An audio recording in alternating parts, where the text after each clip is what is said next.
What's up, it's Cinema Shogun here, and ever since Bryan Kohberger has been arrested, there's been a lot of debates online as to whether Bryan Kohberger knew the Idaho 4 or not. Now, during the case, before any of us even knew Kohberger existed, everyone was automatically thinking that this had to be someone that was close to the victims. It had to be someone they knew because of how brutal and crazy the crime was. And more often than not, it's someone you know. But when I was looking at the case, I couldn't help but feel like maybe this was just a random crazy act, a crime of opportunity. I never really bought into this was a targeted situation. I never really bought into that, although I thought there were signs there that showed that it possibly could be. Now, once Bryan Kohberger got arrested, I was still on the train of mind thinking that no, I do think this was more of a random attack. And I'm not saying that Bryan wasn't familiar, like he didn't, stalk the victims or whatever. We know that he did now. But I didn't think that it was necessarily something personal between Bryan and the victims. For me, I thought maybe this crime for Bryan was more about the crime itself and less about the people who he was committing this act against. And then all of this stuff comes out about Bryan Kohberger's education.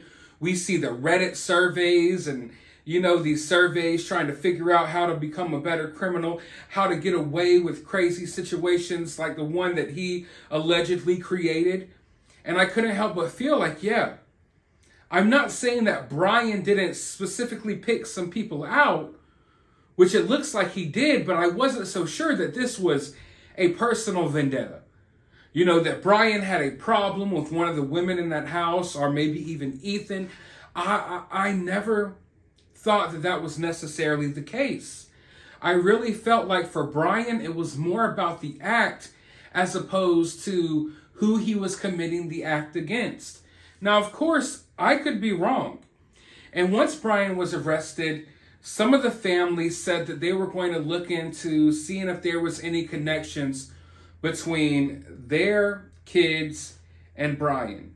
Now, the Goncalves family, forgive me if I'm mispronouncing that a little bit. I have a hard time pronouncing that last name. They said there may be some type of connection between Kaylee and Bryan, and they were looking into it. And then I haven't heard much about that anymore. Well, now the lawyer for the Goncalves family, I believe his name is Shannon Gray. Forgive me, I have a lot of names that I have to remember. All the stories I cover, all the cases I look into, it becomes confusing. But yes, Shannon Gray, he's spoken out now, and he says that there is no connection between Bryan Kohberger and the Idaho 4. Or more specifically, he says that no one knew of Bryan Kohberger before the slayings, before the situation that went down. Now, I know it's disturbing to think of like, your friend or your family member or someone could hurt you, It's disturbing when you look at these cases and you're like, someone's own friend or family member unalived them. But what's even creepier to me sometimes is thinking about the fact that you could not even know someone exists. You could have never done anything wrong to this person at all. You know what I mean? And someone who you don't even know might know you and might have something against you, or not even necessarily something against you, but they might be out to get you. And I think that's what happened here with the Bryan Kohberger situation. Now, of course, I'm still unsure as to what really happened here. And I think we may get more information. So this is what the Goncalves family lawyer is saying. So all I'm doing is taking his word for it. He says there's no connections. Maybe detectives will be able to find a connection. Maybe one of these families will be able to find a connection. But at the time of this recording, and this is really time-sensitive information because things change so quickly, but at the time of this recording, it's being reported no connections. But it's important to remember that Bryan watched the Idaho 4. He stalked the Idaho 4. His phone was pinged at their house at least 12 times that we know of so far, and probably even more. He was watching them as far back as June, July, and August. So just because there's no connections there, just because the Idaho 4 didn't know of Bryan Kohberger, doesn't mean Bryan Kohberger didn't know of them. In fact, the evidence shows that Bryan Kohberger knew of them. But I wonder to what extent. Did Bryan Kohberger just say, hey, this is the house, these are, whoever's living in this house is who I'm going after? Or was it more specific, like, all right, I'm going after these people and they happen to live in this house? I wonder, like, what made him choose the people that he chose and the location that he chose. Did he ride around the neighborhoods and just find a house like, hey, this is the house? Did he think because of all the parties that went down there, maybe he had prior knowledge of the home and not necessarily the people in it?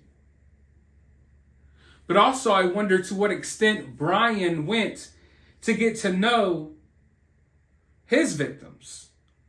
Because as it's being reported, they didn't know of Bryan Kohberger, but we know Bryan Kohberger was watching them for months. So was he just watching them and their actions?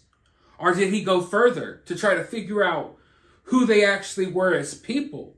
Did he form some obsession that way? Those are questions that I want answered.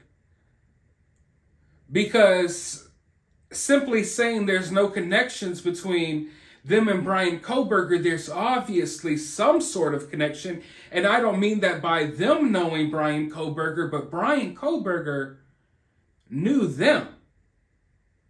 Or throughout the duration of him watching them, maybe he got to know them better in his own sick and twisted way. But Bryan Kohberger chose this home, or he chose these individuals out of a world filled with people. Why is that?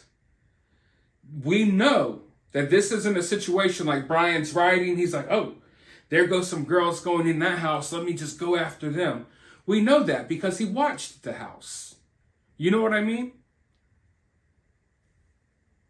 So why, out of everywhere else, did he think that this was just going to be the easiest thing to get away with? Maybe that's the case. But I would like to know, because there's something there. Something. I don't know what it is, but I feel like there's something there. What made Bryan pick this house and these people? And to watch them for months. Why? Why?